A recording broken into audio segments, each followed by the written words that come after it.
Thanks, sir.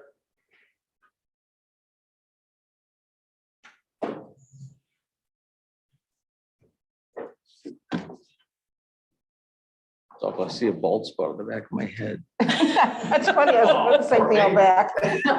Yeah, sorry, Look Paul. that up higher. Okay, good afternoon, everybody. This is the Monday, December 20th, 2021 Finance Committee meeting for the town of Scarborough. I see the three of us are here. Next item is the approval of the minutes from the November 10th, 2021 meeting. And I believe, Mr. Anderson, you were the one here, so I need a motion from you. So moved. Second? And any discussion? In favor? Okay. All right, today we have one action item, which I would like to ultimately have some recommendation for the council moving forward. And then we have 4 discussion items. So we'll take those discussion items as they come. If we run out of time, then perhaps we will put one off till the next meeting, but I have confidence that we can have productive conversation by and large. So item number 4, or the action item I'd like to discuss is the Higas Parkway TIF district. And there's a nice thorough memo in our packet from Tom Hall with some background information. Tom, can you, before we launch a discussion, do you mind summarizing the memo and then we can take it from there? Yeah, so the quick background to this, the current TIF is due to extend through 2028. The allowable expenses are to pay, first and foremost, our financial obligations to a credit enhancement agreement for New England Expedition, which is essentially Cabela's and the Beacon, that area. That obligation will be satisfied next year, and the final $500,000 or so will be paid out next year.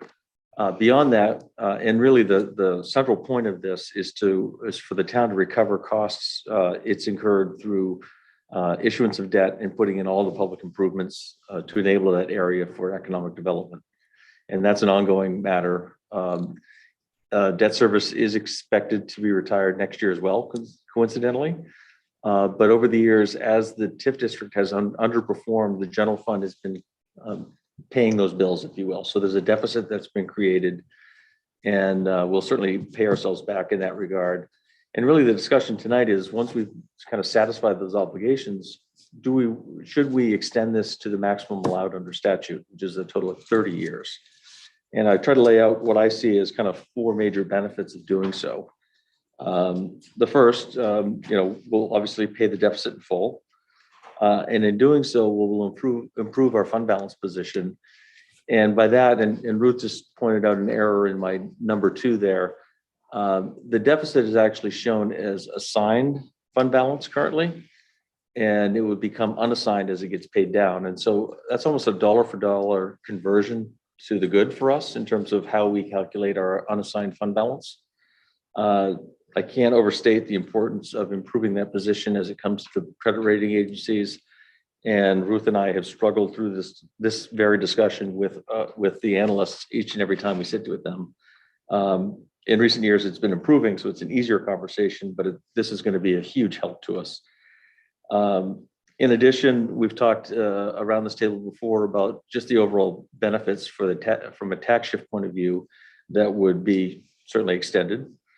And lastly, I think it really will ultimately serve to reduce our tax rate. So to the extent that we've satisfied all of our obligations in terms of satisfying the CA, paying ourselves back and removing the deficit, we'll have a choice to reimburse ourselves for some of the SEDCO expenses, which is a qualified expense and we've not actually done. But beyond that, there's additional debt service that we've paid, interest costs that we've paid through the years that we're eligible to recoup as well. So we're going to have to talk to our financial advisors and the lawyers about how to actually work that. But it's my understanding that once all those obligations are met, the TIF revenues will continue to fund into the general fund on an annual basis through the budget as a TIF revenue. And in doing so, that will be $1 million or something like that or better that would otherwise need to be raised through taxation. So I think it will have a positive effect.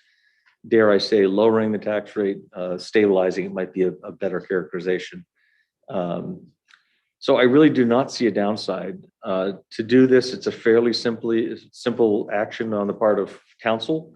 And it does require us to go to the Department of Community and Economic Development and get it approved.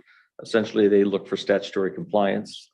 I've consulted with our attorney and it's a fairly routine process. Just so I guess my recommendation is twofold. One, we do extend it to 30 years. So that's another 5 years. And we also just clarify some ambiguity that exists currently, which talks about an average of approximately 62%. It's just been the source of some confusion through the years. If our intent is truly to have 100% of it go, let's just clarify that. It's not all that important. I wouldn't suggest we go to DCD for that alone, but since we're going for the time extension, we might as well just clarify the matter. So in a nutshell, that's really what's before you. And I think this is really ready to be considered by the full council, and it'd certainly be helpful to have a finance committee recommendation around that. And just to add a little bit to the background, Chairman Clucci, myself and Tom met, I believe, a week and a half ago, just to wrap our brains around this a little bit more. Oh, and Ruth, excuse me, just to wrap, as he was the outgoing finance chair, I was the incoming finance chair. I wanted to get a better handle of what this ask was. The result of that meeting was essentially asking to articulate it in this memo. There's a couple rabbit holes you can get down once you start talking about things that aren't necessarily 100% relevant sometimes, but for understanding it, you can find yourself going back and forth. But for the two of you, are there any clarifying questions for Tom or this? Because I think on its surface, it's simple, but there's obviously a bunch of parts. So Councilor Anderson? Yeah, I guess my question, Tom, is based on SEDCO and the interest, are there other things that have been floated around in terms of what we would want to adjust the development program for to make sure that we're giving ourselves some room? Because when I look at the numbers, and I don't know if this is correct, I was looking at the last packet where it looked like it was 1.2 million each year. So between 2025 and 2030, we would have about $6 million worth of potential benefit to the town that would help with the stabilizing the tax rate. But do we have a clear development program where that 6 million could be applied? And does it all have to be applied like within the budget year, or could that apply for like a 10-year period? I can't remember. Like, is there a statute on when we can use those specific funds? Yeah, there was some thought about reaching backward and paying for SEDCO's expense during the entire time that we've chosen not to, and I think that does get a little complicated. It's my hope and expectation that we're able to cover the interest expenses that we've paid so far. I'm still a little uncertain exactly how that money flows in. I think it may be as simple as we capture that value, it comes in as a TIF revenue, and as in doing so, that's money we don't have to raise through taxation. Okay. I will seek and receive clarification on that from Shauna before it comes to the council fully. Okay, because I thought we had to use the TIF revenue specifically for things in our development program. And so if we're paying off interest in SEDCO, like, does that? Both of those are qualified purposes already. Okay. I thought what you were going to ask is, are there any other qualified purposes not included that we might want to include? And I haven't done that, given that much thought, to be honest. It seems to me there's enough in those two alone to run the table on this quite easily. So you think the 6 million we would get to if we're back paying for SEDCO and getting the interest, and that's what? I don't believe we're going to be able to back pay SEDCO, but we could do it going forward, up to 50% of SEDCO's expense. We also can do that in the downtown TIF if we wish. So we've never chosen to do that, but we have the ability in multiple cases. The interest piece is really where most of the money is wrapped up, in my view. I don't know if you have available to you, Liam, if you can turn to the attachment here. I believe it's on page 9, number 9.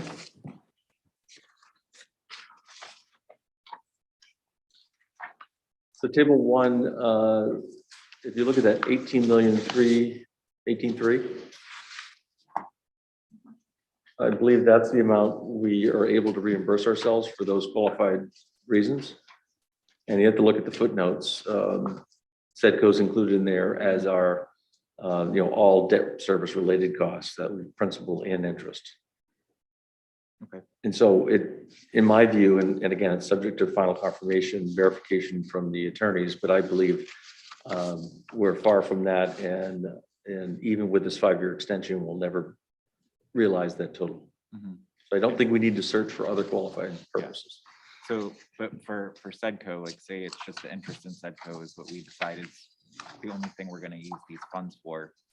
We can continue to pay 50% towards SEDCO until that reserve fund or wherever that TIF Sure. revenue runs out. Yep. Okay, It'd be easier on a going forward basis. Yeah. So presumably as soon as next fiscal year, we can start to start that practice. I might suggest we wait till the following fiscal year. Let's satisfy the CEA and kind of get to a point, a new level set position, if you will. Mhm. But I see no reason in delaying the extension. I don't think the circumstances will change.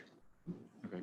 And- And sorry. No, And go we, ahead. we can continue to update the development program so long as we have money in that fund. So if we Mhm. ever decide later, we want to adjust the development program to add other Correct. qualified uses, Correct. we can do that. Okay.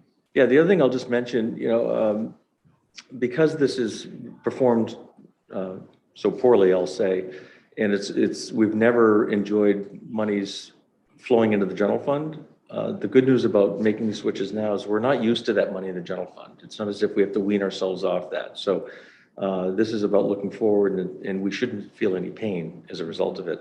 In fact, I believe it's going to help us in terms of reducing or stabilizing taxes in the future. Yeah. And there's a good correlation between that and the downtown discussions.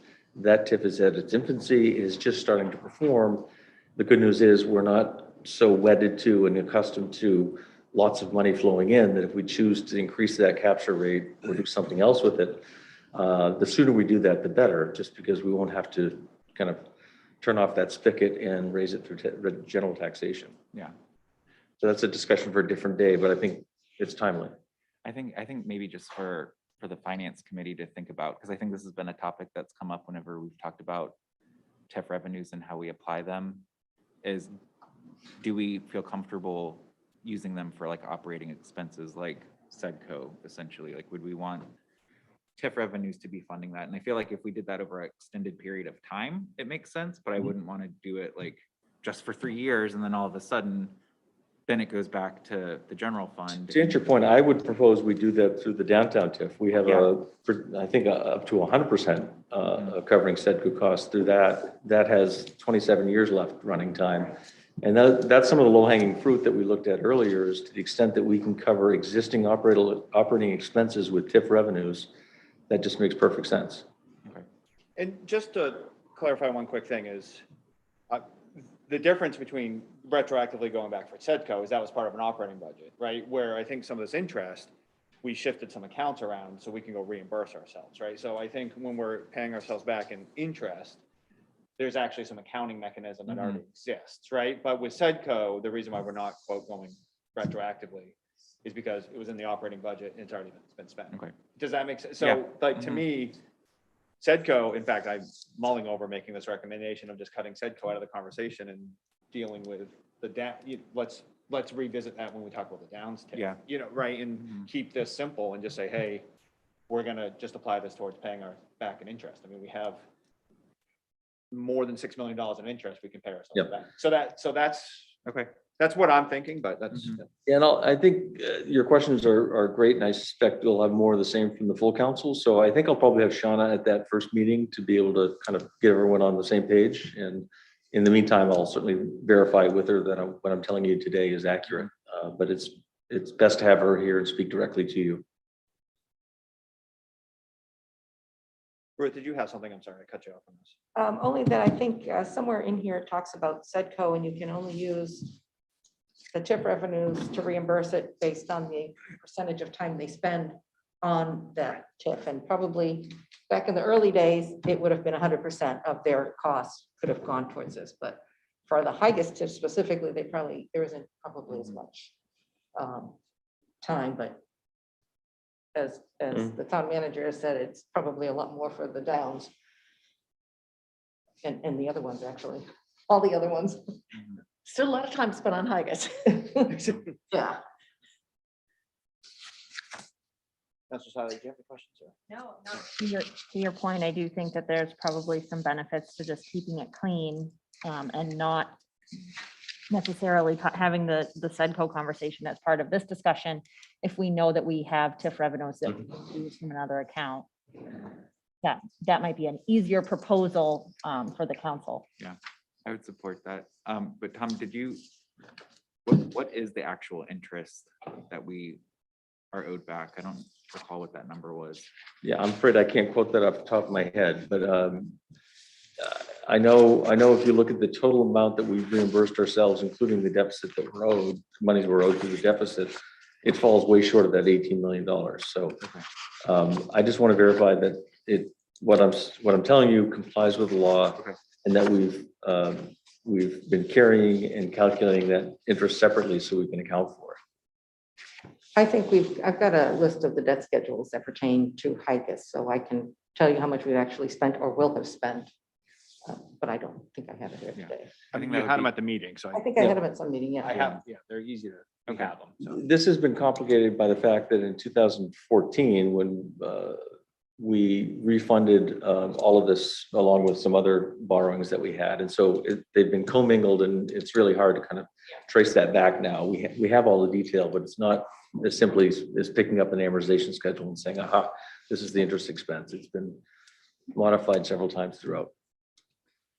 And Ruth, correct me if I'm wrong, but we had the account that we were transferring approximately $350,000 a year out of, correct? But then we also have a typical debt schedule where interest is compiling much faster than that $350,000 a year. Principal and interest. Yeah, principal and interest. So if you look at how much we transferred out, in essentially how much we quote borrowed from ourselves, I think it's in the neighborhood of 2.5 million. Mhm.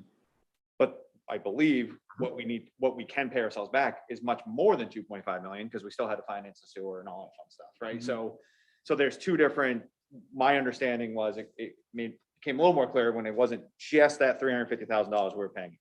Mhm. It was, it's like anything else that we borrowed. We have principal and Yeah, interest. that 350 a year is all that we could comfortably count on. But the debt service every year was way in excess of that amount. It was never covering the annual debt cost. And that 350 that we were bringing in to cover that debt, that wasn't enough.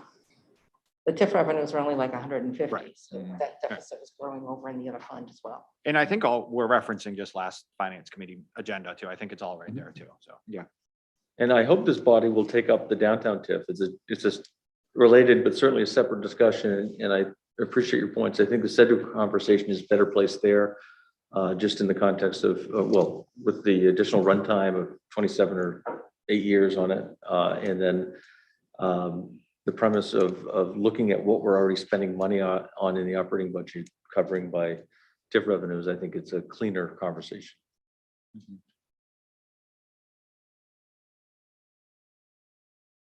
So do we need a motion? I think so. Do we all want to, I don't see a ton of value in introducing SEDCO into the conversation, right? I think that SEDCO can have essentially be paid for out of, if we increase the withholding percentage from the downtown TIF, I think that is going to cover SEDCO Mhm. enough.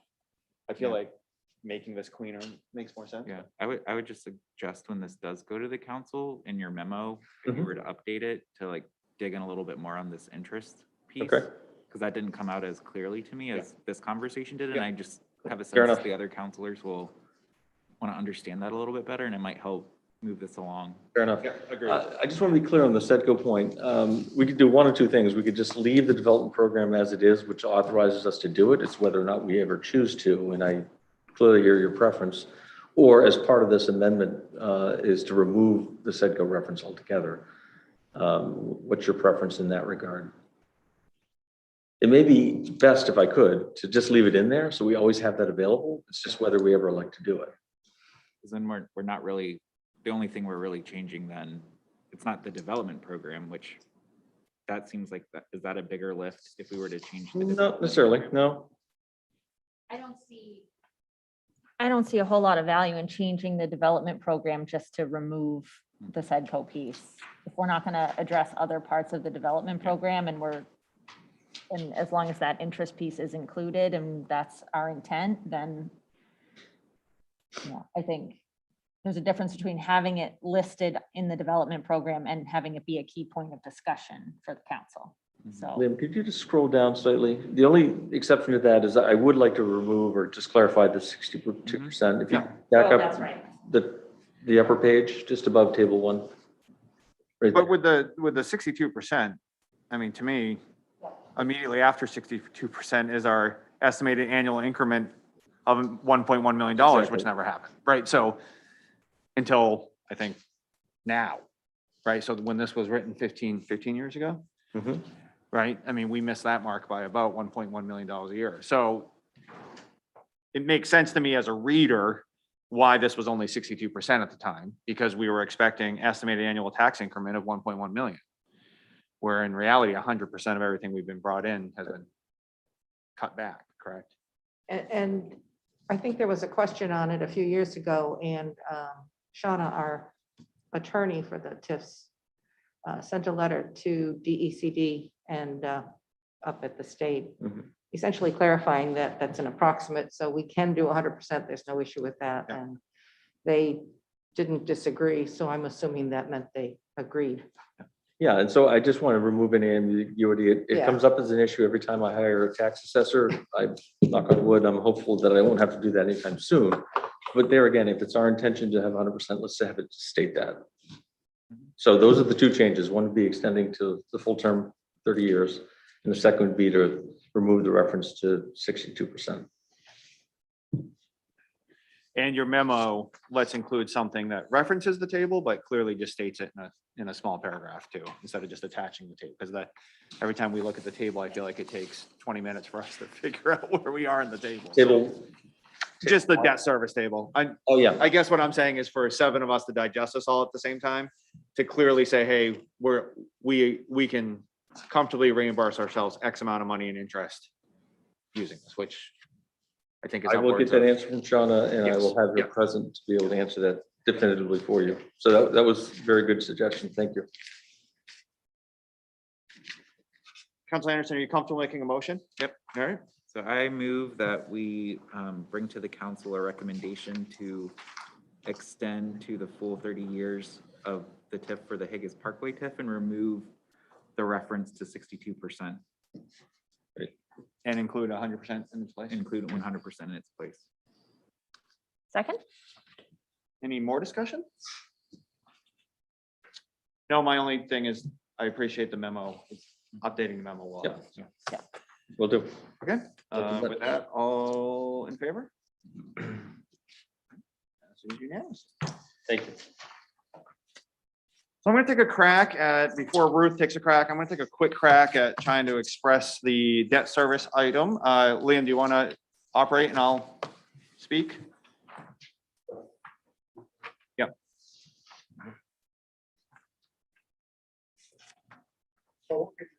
I don't know. I don't have the full packet in front of me.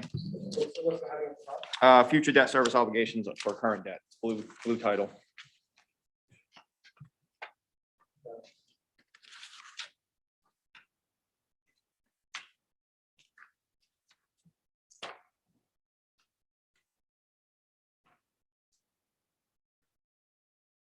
All right, so a couple quick things on where this came from. One, Councilor Anderson just requested that we do an overview of the current debt schedule and debt service for the foreseeable future. This first one, this is essentially, and Ruth, correct me if I'm wrong, but this is essentially our current debt in a vacuum. So it's very static. It doesn't talk about future investments. It doesn't talk about future operating budget. It's just a pretty simple, straightforward, I guess, amortization schedule, for lack of a better term. And this is a static snapshot in time. So although it's useful, right? But it's also our snapshot. And then if we go to the next one, Mr. Gallagher, I can. This is a little fuzzy. If you're at home, I'd recommend downloading this PDF because some of these small font PDFs are not visible when you do web browsers. You have to download them. That's better. Thank you. This is believe a combination of the work of Ruth and Councilor Clucci. And the attempt, and I'm going to try to walk us through it to give us an idea of what's happening here.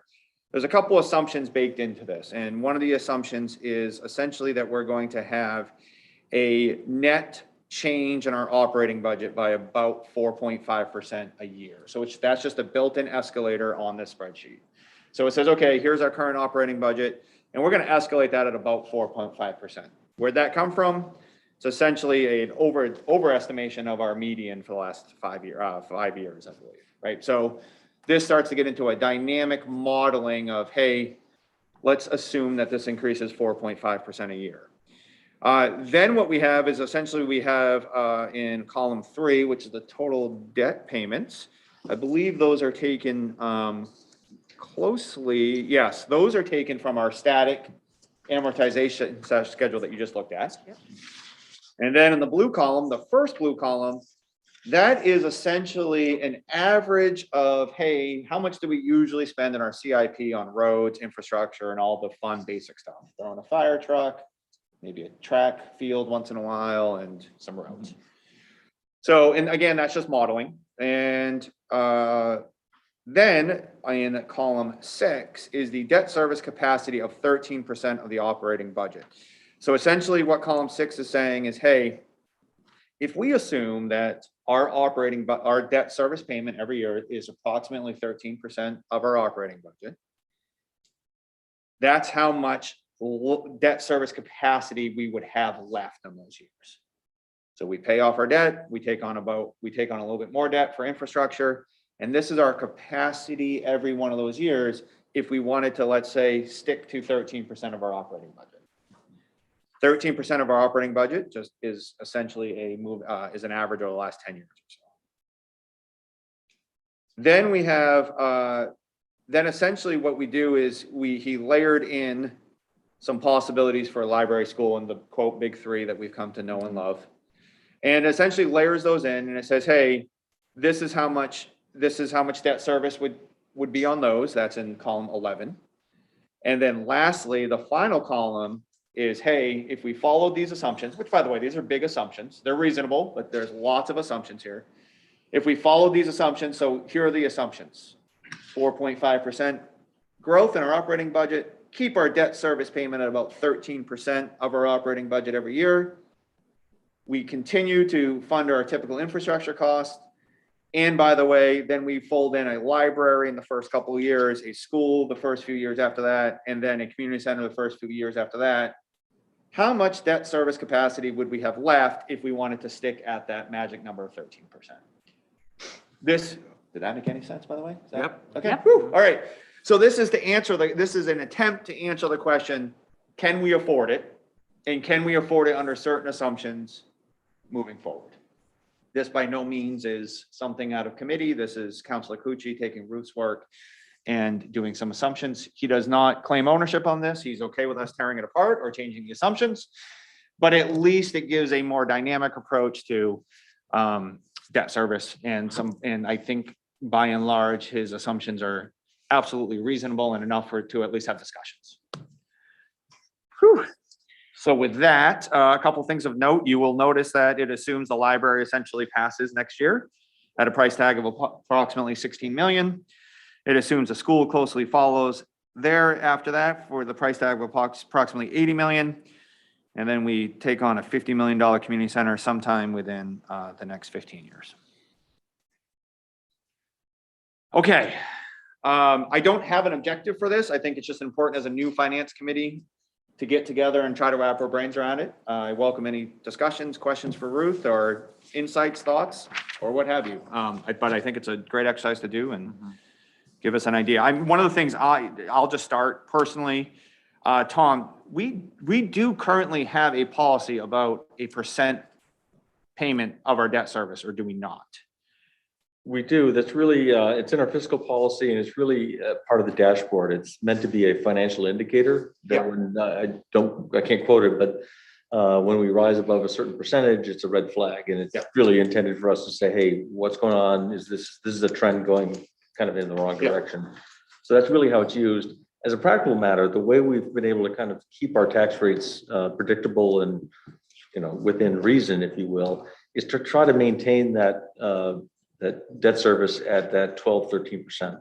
That really avoids these peaks and valleys, because some years we'll shed a bunch of debt and it makes your tax rate look good, and then all of a sudden we're right back into it and then some. So I think trying to keep that as level as possible. And that's why this model, I think that's a very good assumption. We've demonstrated the ability to comfortably service debt in that range. And given our financial capacity going forward, that's going to produce, more opportunity for us financially, if you will. So practically speaking, that's kind of the unwritten policy objective, at least staff has been trying to keep, is to keep that as level as possible to avoid those big changes, good and bad, if you will. And therefore, I think it's a very good assumption here.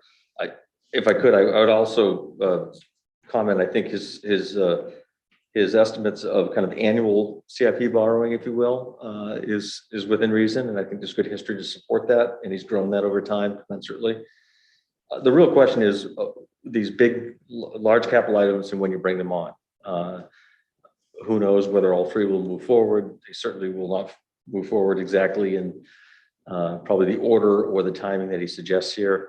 But the point is it's iterative. So you can modify this any way you like and to see what sort of effect that has. So I think it's a dynamic tool that we can use going forward.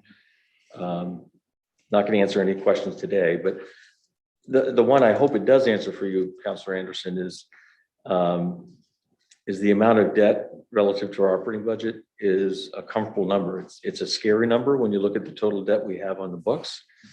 But given our capacity, fiscal capacity, we're able to service that debt comfortably.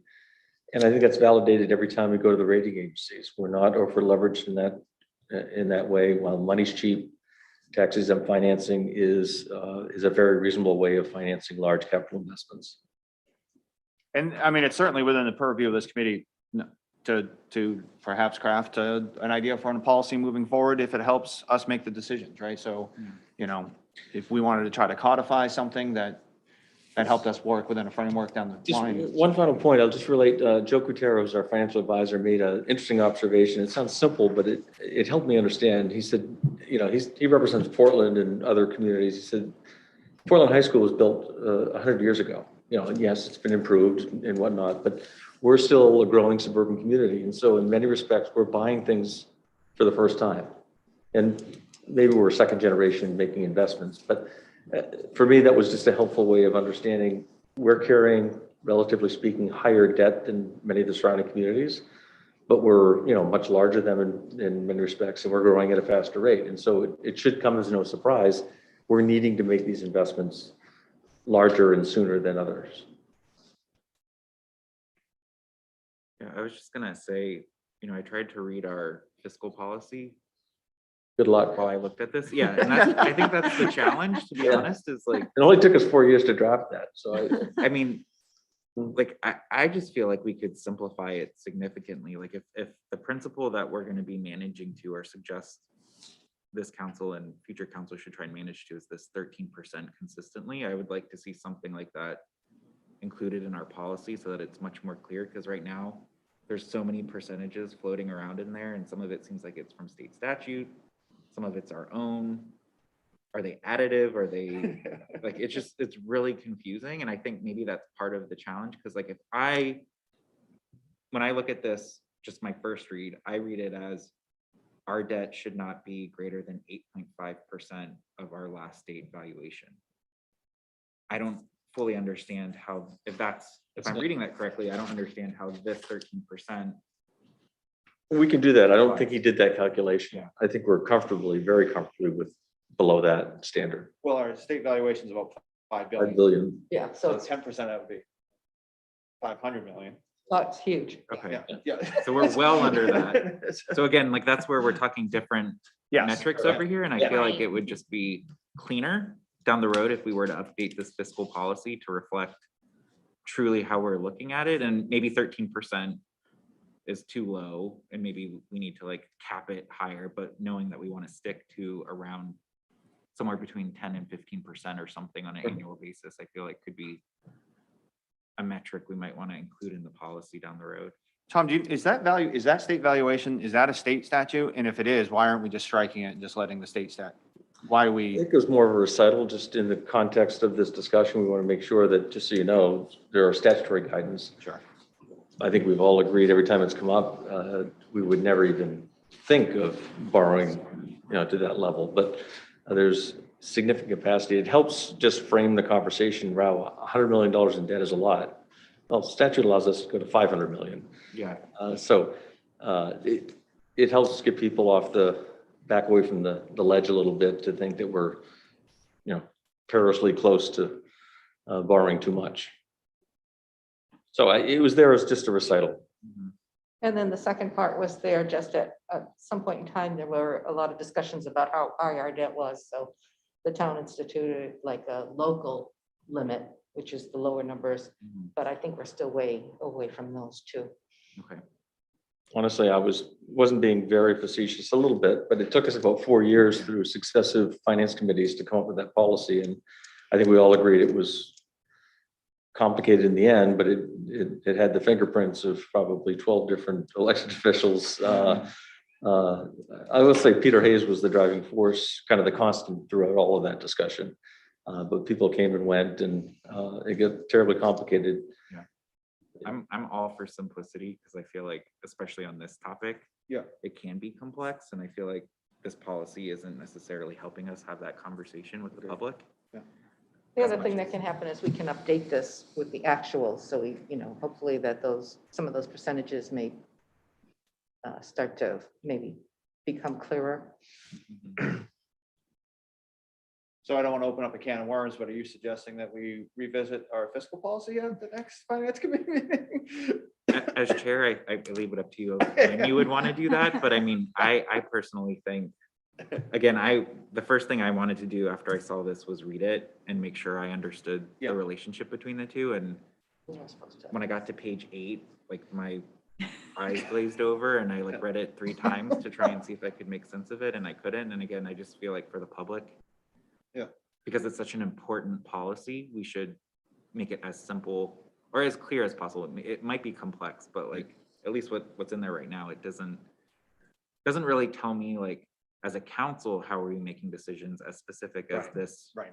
spreadsheet does that Right. you guys worked on. And so I feel like if Like- this is really what we want to try and follow going forward, then Yeah. it could be an addendum to this policy. Like, this other stuff might still apply, but if we can just make it simpler or add this in, if it's something we want to incorporate, I think that would be helpful.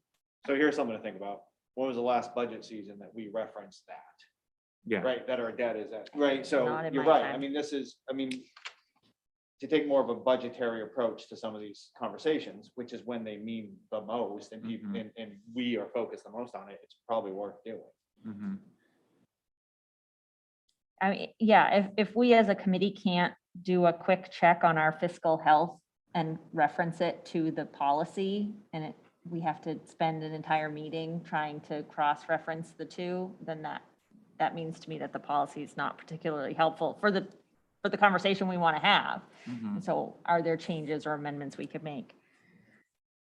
Just keep in mind that fiscal policy touches on a number of very important things, Yeah. debt service being one of 4 or 5 different elements. Yeah, sure. Yeah. Those all used to be independent standalone policies that we combined into one. That's in part, I think, what has made it cumbersome and I wouldn't say unworkable, but just a really dense document. There's a lot Mhm. there.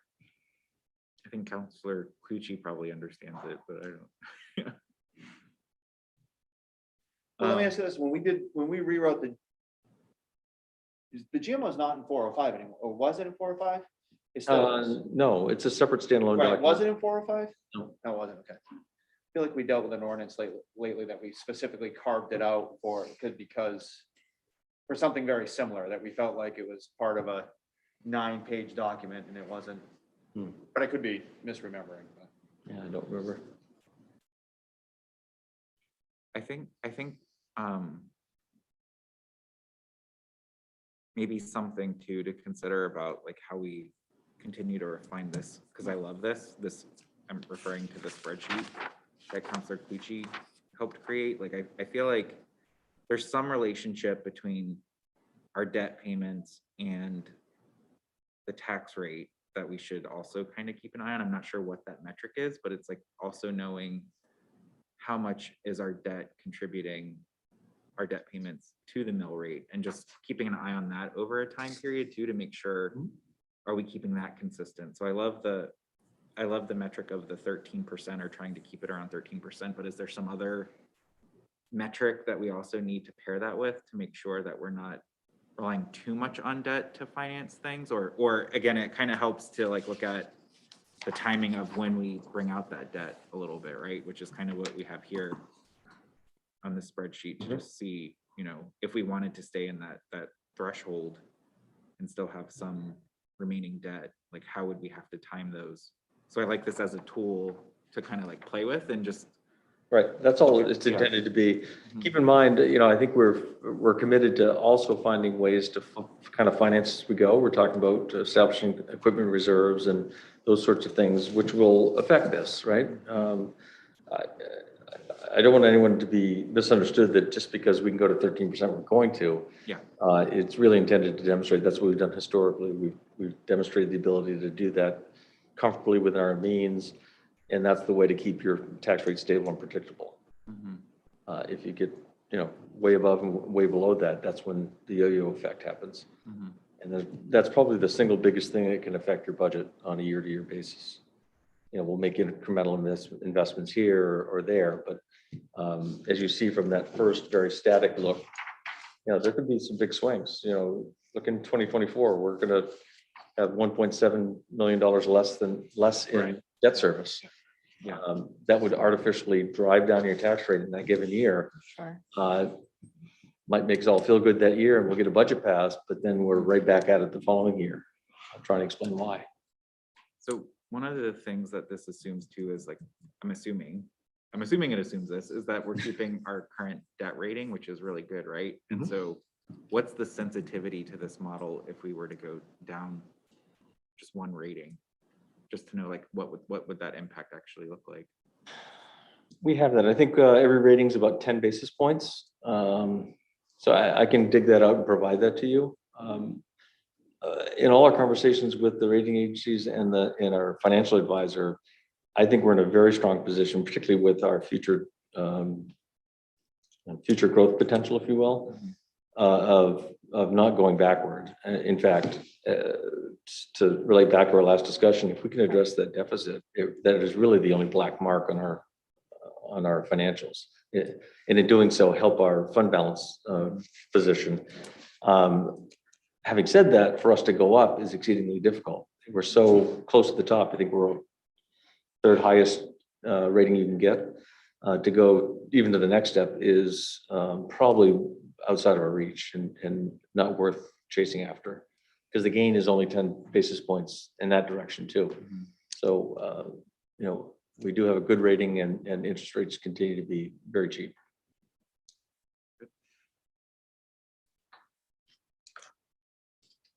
Just wondering, what's stopping us from Asking for a friend? Yeah. Well, I don't know the mechanism for this, but it strikes me on, you know, what's stopping us from codifying something that's similar to this? Like, why aren't we, you know, one of the things, you know, Councilor Anderson, to your credit, I think you bring up constantly is, you know, the more cohesive, clear, long-term plan, right?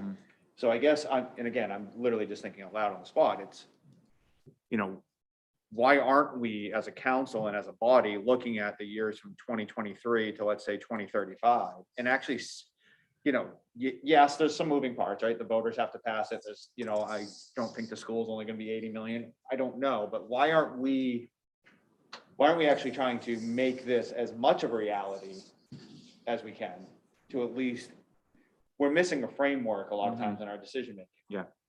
And I guess that's when we get put back on our heels, or we feel like three things are coming to us at once. It would be nice if we created a little bit more certainty around it. And again, I know that's in a perfect world and I don't know how that's done.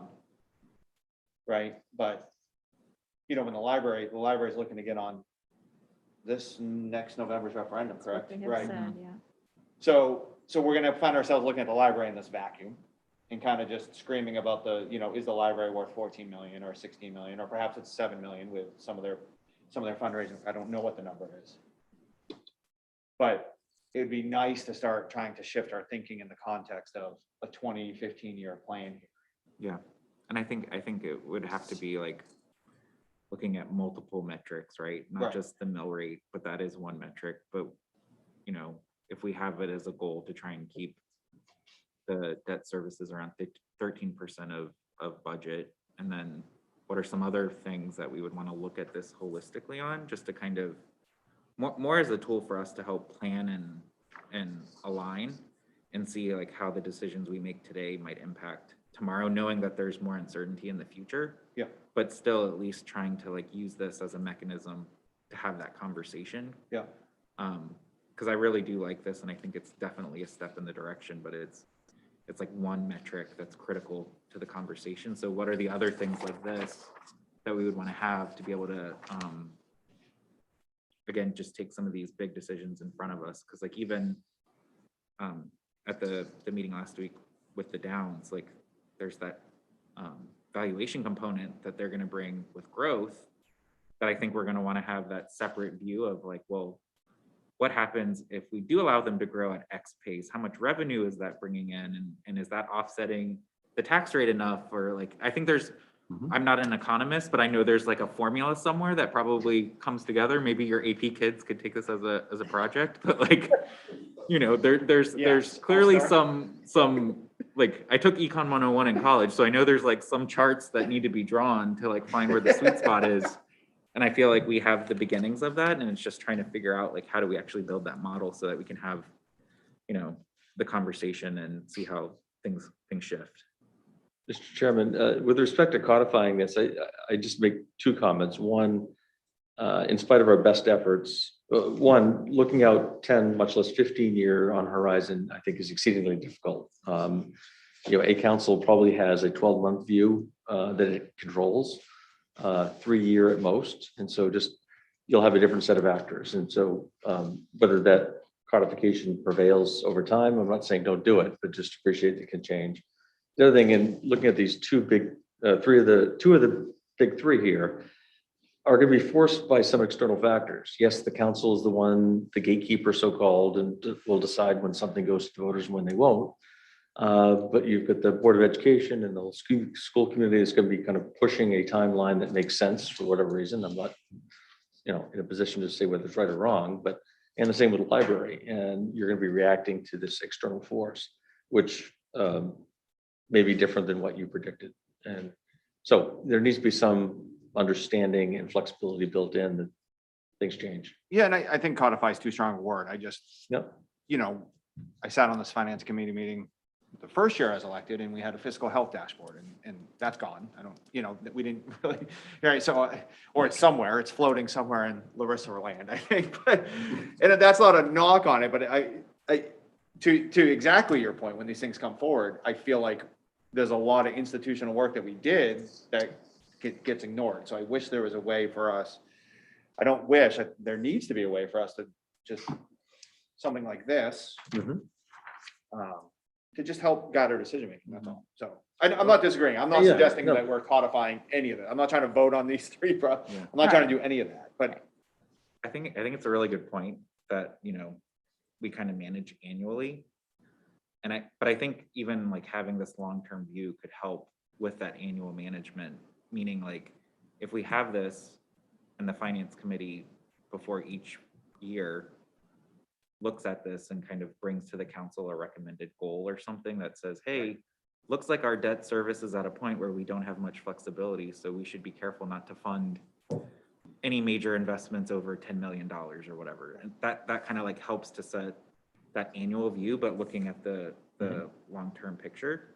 Because again, like we couldn't, if we wanted to stay in that 13%, we couldn't fund, at least what this data says, right? And we know it's all assumptions, but like we couldn't fund a school and a library at the same time and stay within that 13%. Like we have to spread those out, which again, to me, is an important conversation that every year the council should be looking at, assessing and deciding what does that mean for this year and the goals we want to set financially that just help, I think, with budget planning. Like I will say the library actually this past year when we made that decision, in retrospect, they were like, I'm glad the council did that because we weren't ready. We needed more work to do. It gave us that extra year. Otherwise, we would have rushed to put it forward. And so I think even though that you all have those different bodies that will have their own timeline, I think as long as we're communicating to them why we're doing what we're doing and it makes sense, I think they'll be receptive. They may not be happy, but, you know, hopefully they'll at least be receptive that, like, hey, we're looking at kind of the big picture long term. But I think you just hit the nail on the head right there, right? So if this chart clearly shows that we have to stagger these a certain way, that's what I mean by framework, right? Yeah. Don't, you know, we need, okay, the library is gonna take 3 years for build out. We're taking on 7 million, 7 million, 2 million at the tail end. And school, it's pretty clear, because of the staggered nature of our debt service, we're not taking this on until 2026, right? And I'm just using an example within this sheet, but that's precisely what I'm talking about, is some of the politics and some of the frustration can go away if we create a framework that's a little bit more defined. It certainly helps manage expectations for all involved. Whether it influences behavior and changes behavior is another matter, but you know, you did it in a small way last year by saying nothing this year, you know, for the pause and everything. But this gives a longer forward look in terms of managing expectations. I mean, if we're gonna say no to a project that because quote, we have too much debt, we better be able to justify it. Yeah. And so that's what it's not just saying yes to it and spending too much money. It's also saying no to it and not justifying why it would be a no. So I think that's an important, instead of just going on instincts.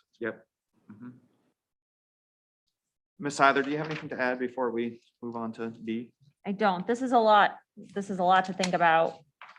There's a lot of information on the spreadsheet itself, and just in terms of, I was kind of my brain was clicking in terms of what other parameters I would want to include. And so I've kind of already started like to put this into context with some of those other parameters. But, you know, I think that to your point, like just being able to justify a yes or a no, or this is where we're at if we take on this debt, and does that align with our goal? And it can be as simple as that. We can take this single parameter aside and say, we're going to try and stick to a 13% goal, and taking on X, Y, and Z debt will push us beyond the boundaries of that goal. And then make an educated decision about whether that's a decision that we can get on board with or not, but at least we'll have a parameter for making that decision. Yeah, it's interesting. The charter creates a real simple check and balance. You know, the voters have the ultimate say on the, you know, a project of this magnitude and far less than that. And so the purist would say, well, let the voters decide. Well, I think the council has a fiduciary responsibility to know when to bring something to the voters. Sometimes it's crisis driven, sometimes it's, you know, this isn't the right time. But you'll need to articulate why it's not the right time and why it is, presumably. Do you think there's any value in making a quick presentation as a non-action item to the entire council next meeting?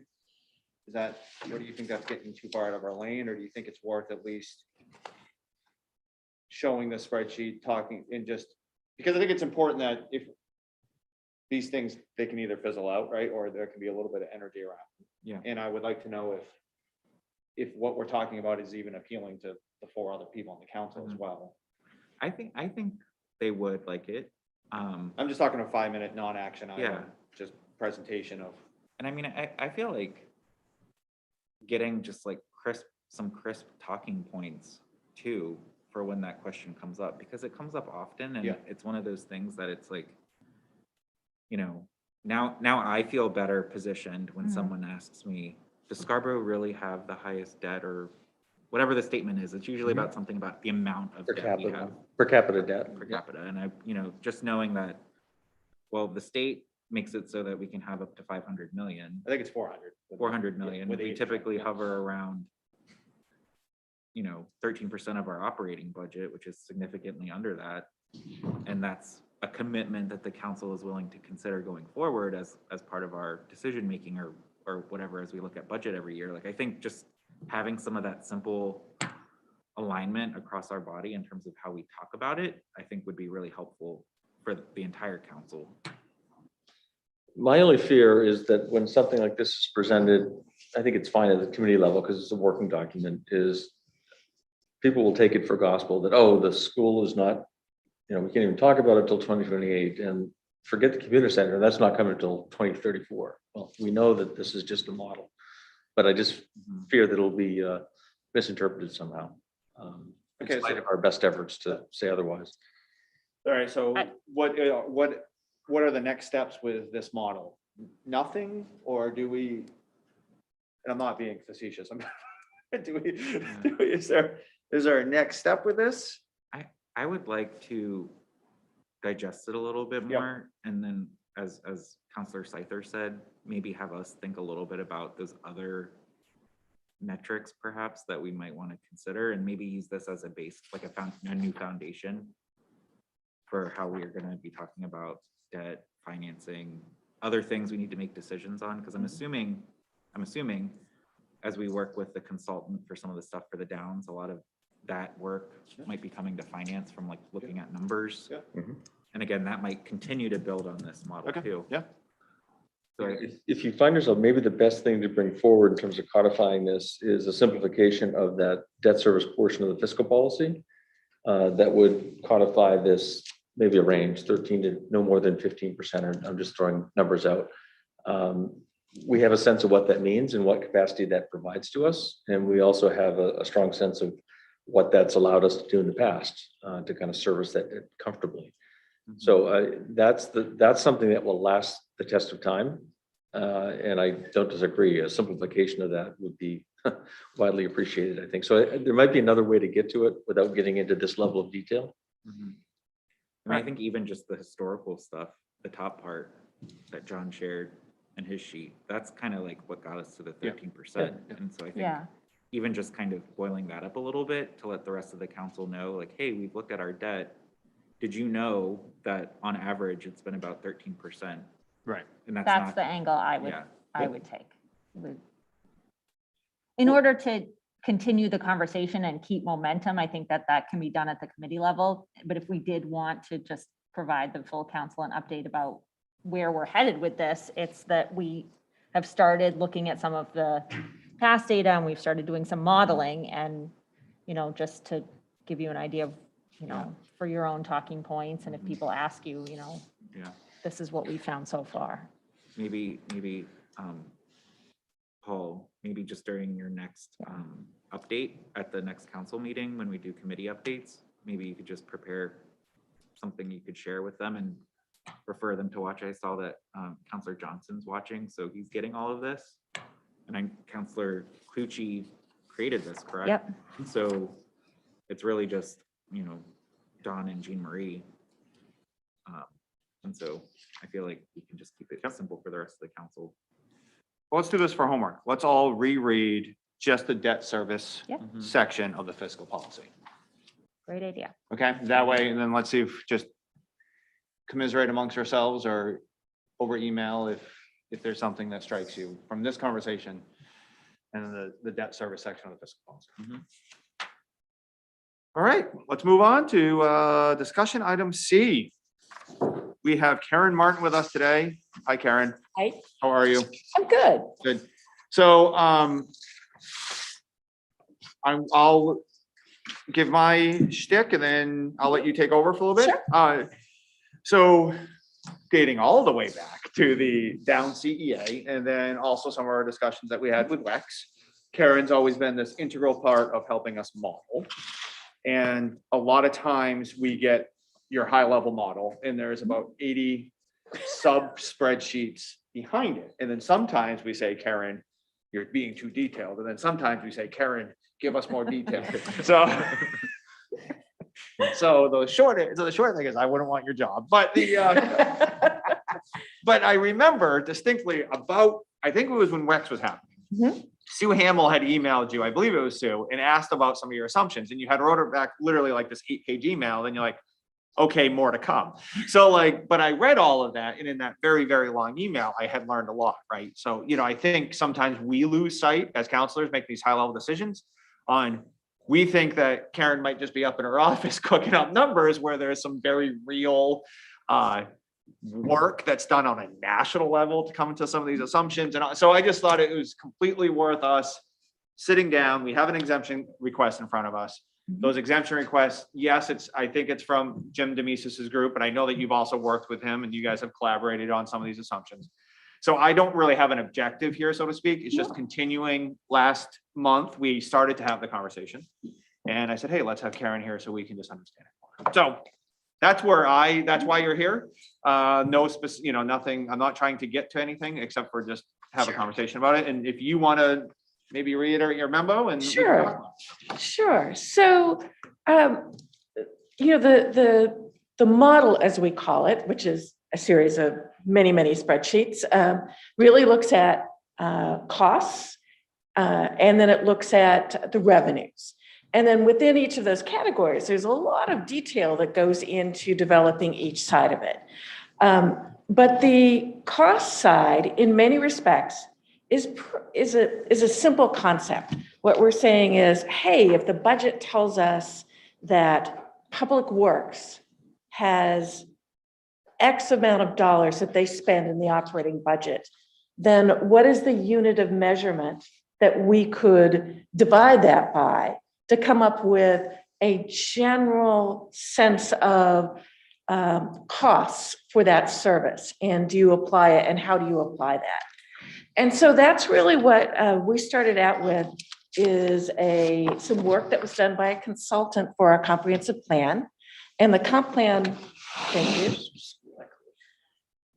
Yeah, so the comp plan was really focused on, from a fiscal impact perspective, is understanding the cost of development, or the impact of different styles of development, basically compact versus spread out. So that's really where the model came from with respect to the comprehensive plan. And so the consultant went to all the various departments and asked for their data with respect to total costs, and looked at what they thought that the best indicator of each of the service areas was. For instance, if you're talking about community services or the library, it was thought that numbers of people are the right measurement. When it was looking at public safety, what the consultant did is came back and looked at data over a 3-year period and assigned the number of calls that police and fire did to households. And they did it for different levels of households. So you had number of calls generated by a single family home, number of calls generated by a square foot of commercial development. And so he went through and did a series of these costs per unit. And so that was the basis of what we used to begin to develop the cost to serve. When it came to the downs, the important piece was they were giving us a scenario that was built over time. So they gave us a year-by-year layout of what the development was going to be in each year. And because we pay for things as we go, so to speak, we had to do basically a cost to serve in every year. And same thing, we generated the revenues, but we want to focus on costs.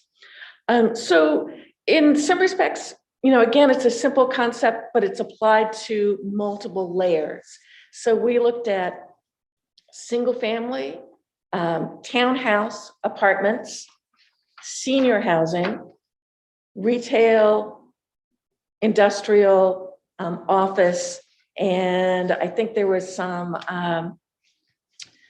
senior nursing home type facility was also looked at in there. So we had that development for every year for 20 years, because at 20 years that was the build out. And so we've gone back, and the first thing we did is say, well, if for some reason, or if we need to forecast what it's going to cost for community services and for the library, we need to assign people. So we developed a factor for population, developing population. Overall, we estimated that population in the Downs was going to be about 3,600 people by the time it was all built out. We looked at school children because that's part of the estimation for what's it going to cost from the school perspective. And we did an estimate of students, and in 20 years, the build out was, we had about 359 students is what our projection was. Now, going back to today, what we've done the last couple of years is we've said, we know what we estimated and what units we were using. And then we've gone to the school department and said, can you help us out? Tell us how many kids are really coming from the Downs. And so as it happens, which I find very ironic, because at the time, I think many people felt like we really underestimated the student population. Turns out we overestimated the student population on a year-to-year basis in terms of where we're seeing it now. And I'll give you the example, which I did not have in the memo, but if I look at year 4 of our forecast, or the forecast was done, it was about 351 units. We estimated 65 students. The actual school enrollment for last year was about 27 students. So we're overestimating a bit. I suspect as it goes forward and the averages start to happen, we're probably going to be closer to that. But the reason I talk about school or children a lot is because that really is a driver of those costs. That's one of the biggest factors that drive the cost to serve. So, you know, if we're overestimating the students, particularly in the earlier years, that's giving us a higher cost to serve. But those can be adjusted. And the other thing that I want to point out is, you know, we were using 2017, 2018 demographics. And what we found is the 2020 numbers, they're significantly higher than what we used to estimate. And so what that's going to do when we recalibrate these factors is it's going to drive the cost per unit down somewhat, because we were using fewer housing units, fewer people to generate the cost per unit. So you'll see some adjustments as we begin to look at the new data. So we do have the 2020 data. What we are waiting for, that was supposed to be available this month, the Census Bureau put off their socioeconomic data. It's not coming out until early 2022. So again, a lot of these things are focused on very straightforward concepts with respect to costs and breaking it down by unit. And we're just using the current budget. We didn't try to say that the budget numbers would change over time. When we did look at the future years, we applied a straightforward inflator for all costs. The one thing I would say, again, other than the student population being very sensitive to the model, is the public works costs. That's another thing that if you have a very efficient development, which the Downs really is efficient with respect to transportation, there's only 8 miles of road, so to speak. So that is a real cost savings in terms of delivering some of the services and the public works, snow maintenance. That number is fairly efficient for the Downs. That's also why you have a fairly high number, sometimes on the multifamily, fewer students, very efficient layout to the development. So the cost to serve tends to be lower. And so that's really where I think I laid out a couple of things that we've found in looking at the numbers over time, is that number one, you don't have to have each single family home paying for, having the tax revenues from them paying for a single student, because in fact, only about 1/3 of the housing units within Scarborough actually have children under 18 in them. And I think that's something that's hard to get your head around. It is that, number one, every single family house does not have children in it. So you're spreading the cost of educating a single child over 3 housing units. So it's okay that every housing unit doesn't generate $15,000 in revenues. And I think that's where people have been thinking about that for a long time, because we did look at that, 20 years ago and say, hey, single family homes cost us a lot. They do, but they don't all have students. And so we get to, our community compact is that everybody is paying for students, not just the houses with students. So there are a couple of things that I think we've laid out in here in terms of, lessons learned. We've talked about education, talked about multifamily. Senior housing is slightly different because what the consultant found was the public safety calls per unit are slightly higher than multifamily. So their costs are a little bit higher. We did find that when we were doing the original analysis, that it was taking about 60% of the forecasted revenues to pay for the cost to serve. Now, because we've overestimated the students, that 60% is probably way too high, but at least when we were doing it, that gave us some room to say, you know what, we need to reserve some funds for ourselves to pay for these services. And that fluctuated over time depending on what development was coming in. But again, it was useful to look at. And then, again, we just talked about this, the physical layout of the development matters. A mixed use project certainly gives you a better, cost to serve, if you will. And then in terms of the potential updates, I've also talked about that. Current information regarding the students. We should look at our factors. We were using 2017 demographics. I think we can update that. It is the cost per unit is sensitive to both the square footage and to the number of units. And we've got much better data on that than we had before. Again, we've got much more accurate data thanks to the assessor on the square footage of commercial development.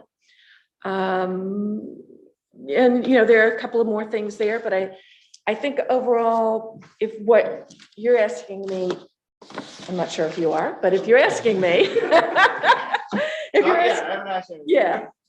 you're asking me, does it make sense to continue to refine and develop this?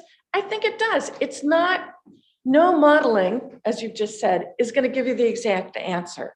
The importance of it is to look at it over time and to see how various things impact those numbers. So again, it's never the exact number, but it is about looking at trends. And that, in fact, was the original purpose of the model as it was developed, to look at different scenarios of land use. I will say, for it to be useful, I have not found it to be useful when I'm looking at one single development. I've found it much more useful if you're looking at a larger project like the dams. If I can just make a final point, and I know you all have questions. I mean, the real purpose was us trying to respond, evaluate and respond to the credit enhancement requests. Yep. And what we knew to be true is that we didn't want to promise something that was going to cost existing taxpayers money. So we didn't want to give away more than we were getting in return. And so that's where this whole concept was born. Absolutely. We did have independent expert consultants evaluate this methodology and essentially confirm that it was as good as it could be, given what it was. So I think it's served that initial purpose very well. Personally, I think we've kind of gone a bit stray on this in that it calculates down to a particular dollar of a different development type. And we've seen some of that come back to us most recently as part of the exemption request. I think it's not that accurate, and to suggest it is, I think does it all a disservice. What I do think it does is confirm kind of in rank order, in kind of hierarchy of development types. I think it's very good at predicting that, whether it's $1,200 a unit, positive ROI, or 600.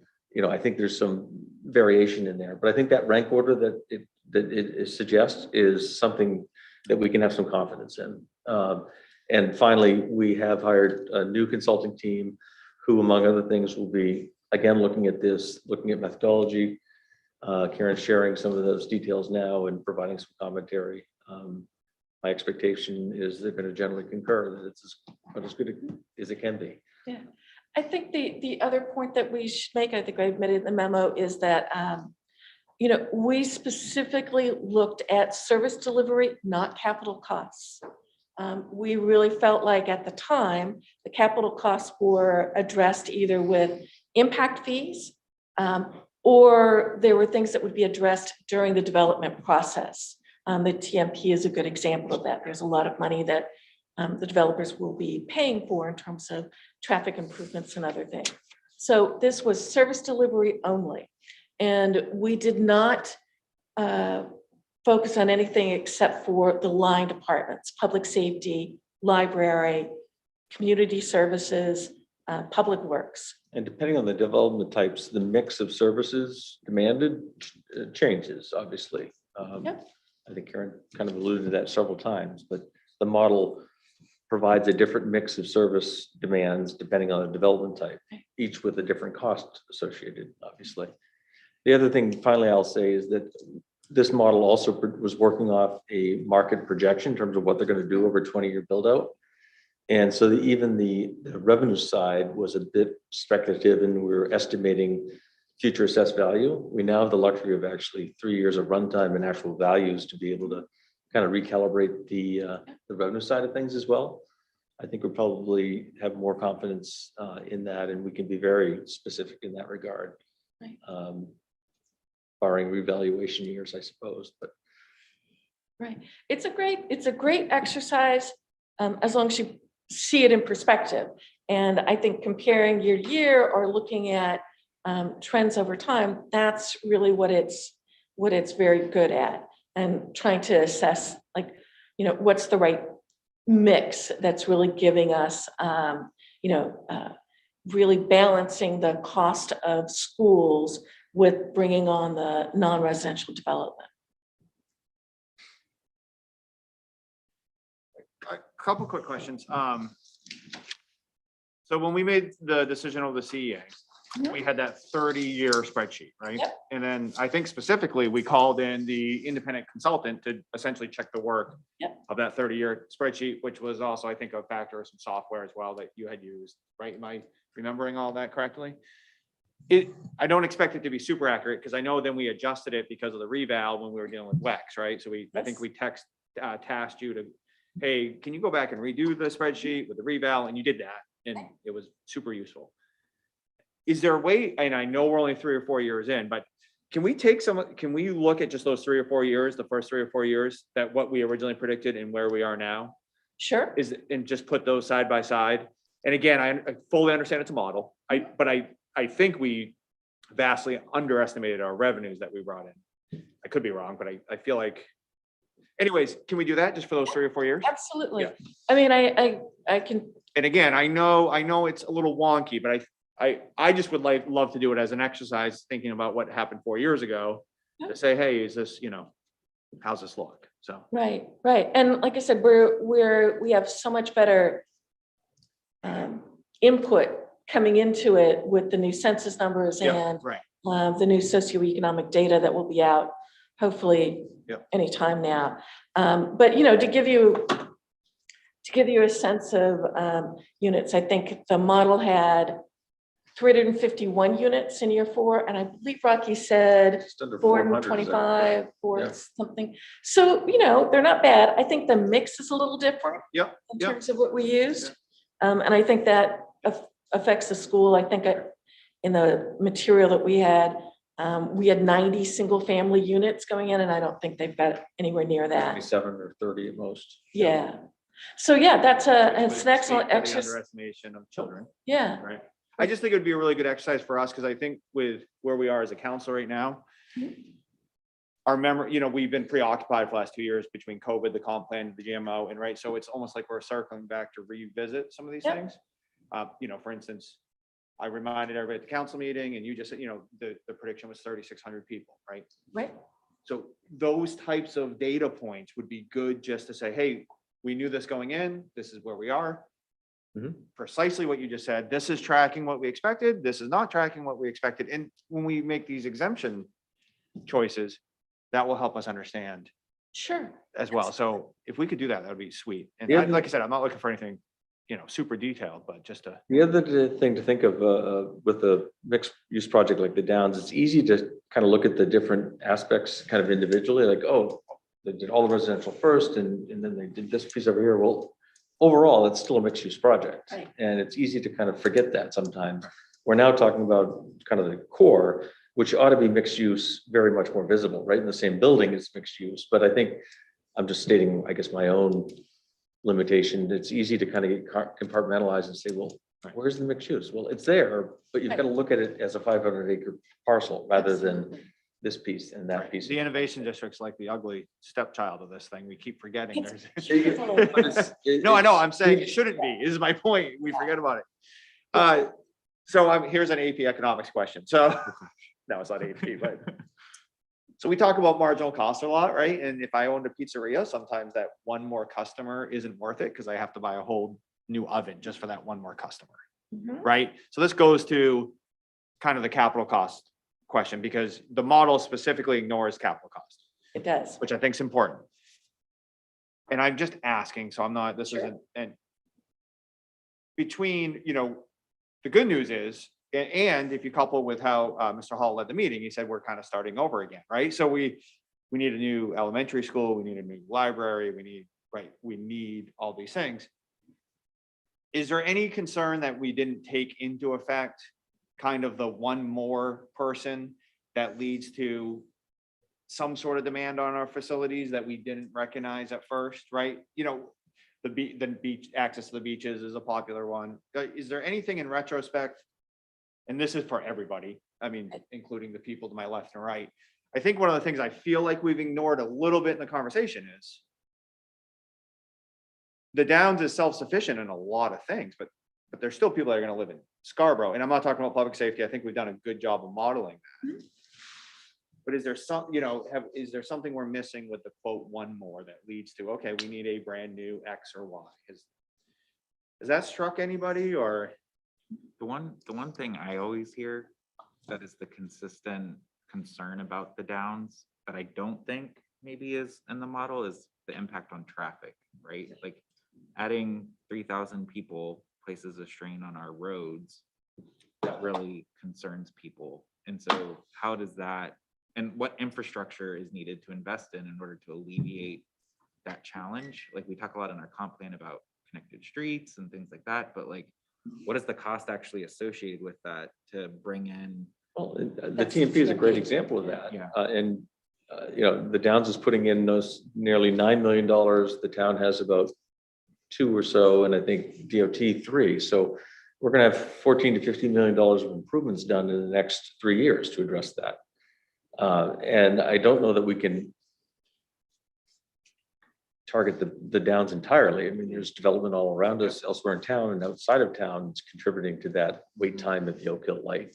So it's really hard to kind of tie it all back, but that's a great example of how they're paying their fair share.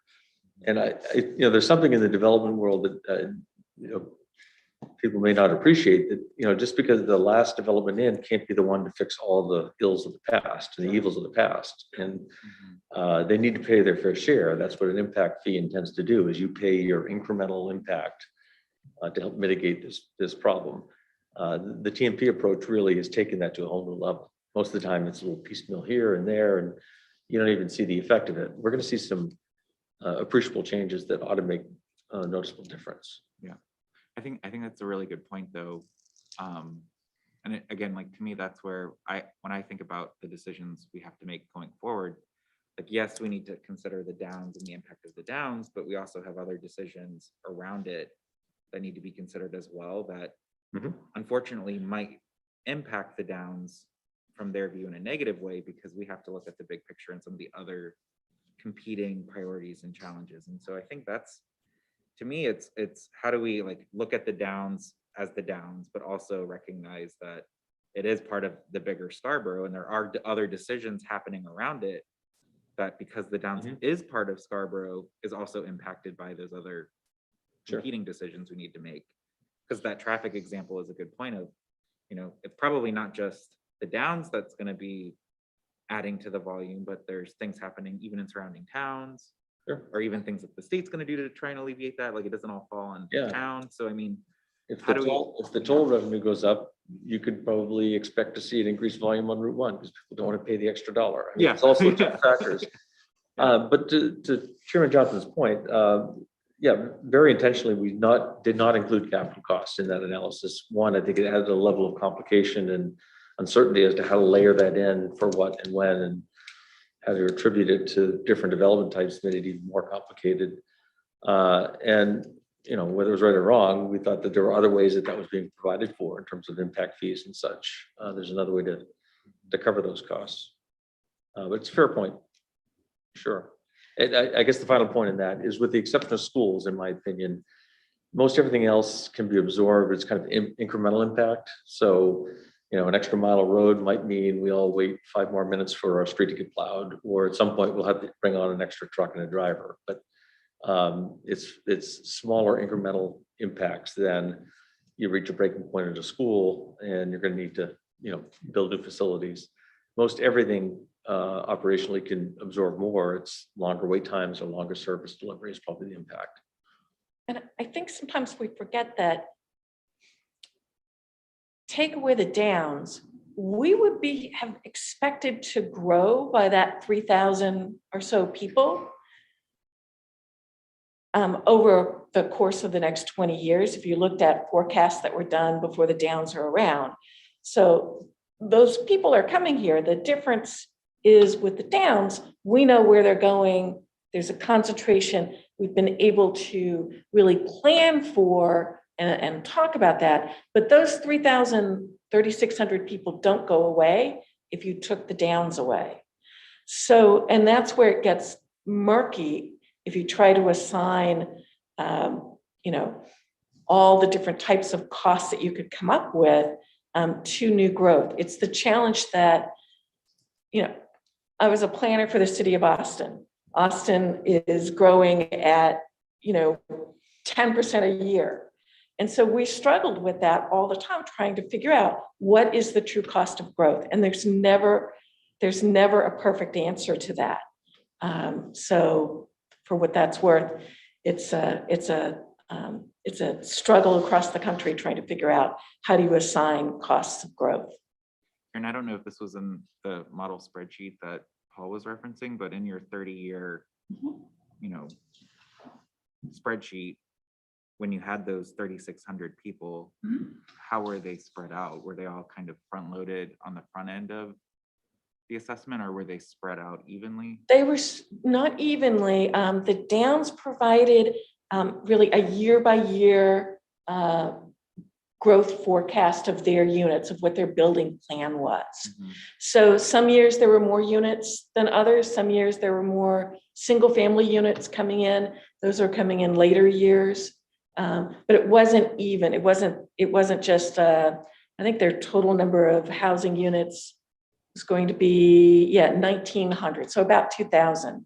Those were layered in different years and different amounts each time, which is what made sometimes it really complicated with the 30 different spreadsheets with 30 spreadsheets attached to each one of those.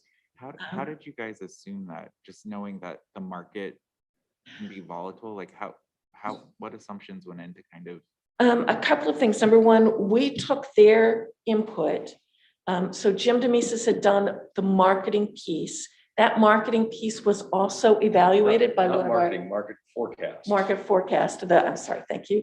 Was also looked at by an outside consultant that the town had hired to review his numbers specifically. And they found that, you know, the forecast of units by year was reasonable. They didn't find any particular acceleration or things that would not have occurred in the marketplace. Now, But I'm not sure if they predicted a global pandemic. Yeah. And Right. so I assume their assumptions around retail and office Yes. are probably going to be off for at least, you know, foreseeable future, but it may pick back up for all we know. Can I make a suggestion? I think it would be really good at the appropriate time, and I don't know if it's through finance or through the council, through a workshop or whatever the right approach would be of revisiting those numbers like you had suggested of like, let's all take a step back and let's remember where we started and the assumptions that were made. And that's kind of our baseline that everybody's on the same page for as we go into more exemption discussions. Because I think it's really important that we all have the right facts and numbers from the history in front of us, just so that we're all talking from, you know, what was already agreed to or put forward. Again, like you said, Karen, it's a model, so it's not perfect, but at least like now we're kind of talking about changing the model and making maybe some different assumptions or moving things around. And I feel like understanding what the original model was, the changes we want to make and why, what does that mean, and what does that? Just so long as you all appreciate it for what it is. Yeah. You know, you could view it in the fairly narrowly in the context of this downtown, let's say 90 acres, because that's what they put forward. You could be looking at that as a development within the development. So what we don't know, and what I think you touched on very eloquently the other night, is tell us what else is happening. You said you want the residential, but what about everything else that happens within this area? And that's a piece of information that we need to find a way to learn more about, because that's the reward, right? That's part of the mixed use. And then keep in mind, this again still is part of something bigger. Yeah. It has to be considered as part of the whole. I mean, there's a 15-year history with this, right? When was the Crossroads Plan Development District created? Yeah, about 10 years. 10 years. So I mean, and I think on the council, it's me, Jean Marie, and Dawn were the only, are 3 of the 4 that went back to the CEA. And I understand the exemption request is a different ask, but it's not, right? It's based off, to me, it's what assumptions were we using? Does this follow along what we agreed to? And I'm sure it deviates a little bit, but there's a lot of stuff that sounds pretty similar to what I heard 3 years ago, right? And so those are, I do think it's 100% worthwhile just level setting some of these things. You know, the other thing that I've just been mulling over recently is there's been other times on the council where we asked to get modeled the worst case scenario, right? What if we talk about like, what if WEX comes, what if WEX doesn't come? What if WEX comes with 200,000 square feet? What if WEX comes with a car wash next to it? We ask these worst case scenarios. And so I'm mulling around, what happens to Apartment Row down there if you then stunt it?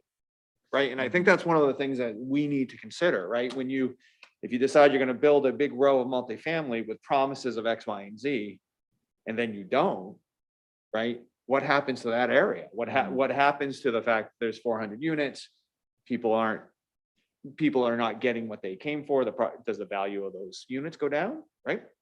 Do we all of a sudden depress something? You know, do we intervene too much in the case where we depress that area in a way that is, you know, and I'm not saying but those are things I've been mulling over recently. You know, you look at Roundwood and there's a great example of, there was a plan, and according to Mr. Pierce, if we take him at his word, the plan was altered and he has suffered for it since. And now we have our own set of problems. So those are just things that I've personally been mulling over with.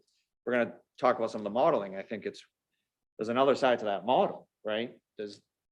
What happens if you take that in its current form and just continue it or discontinue it? So I don't know.